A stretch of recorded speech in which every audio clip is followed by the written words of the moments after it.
మాట్లాడేటప్పుడు మరి కేటీఆర్ గారు క్యారెక్టర్ గురించి మరి వారి గతంలో వారు చేసినటువంటి కార్యక్రమాల గురించి మహిళల మీద వారికి ఉన్నటువంటి మరి చులకన భావం గురించి మాట్లాడుతూ మరి ఆయన నన్ను రొచ్చగొట్టే విధంగా మాట్లాడినప్పుడు నేను భావోద్వేగానికి లోనై మరి కొన్ని ఆయన మీద నేను విమర్శలు చేయాల్సిన అవసరం వచ్చింది. ఆ సందర్భంలో నాకు ఇంకెవరి మీద కూడా వ్యక్తిగత ద్వేషం కానీ మరి వ్యక్తిగత కోపం కానీ లేదు. అనుకోని ఆ సందర్భంలో ఒక కుటుంబం మాట నేను తీయడం ఏదైతే ఉందో అది అనుకోకుండా నా నోటి నుంచి జరగడం జరిగింది. ఆ తర్వాత వారి ట్వీట్ చూసిన తర్వాత నేను కూడా చాలా బాధపడ్డాను.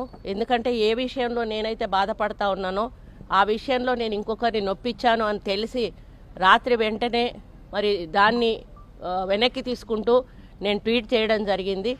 కాబట్టి నాకు జరిగిన అవమానం, నేను పడ్డ బాధ ఇంకొకరు పడకూడదు అనేటువంటి ఒక ఆలోచనతోటి నేను బేషరతుగా దాన్ని వెనక్కి తీసుకోవడం జరిగింది.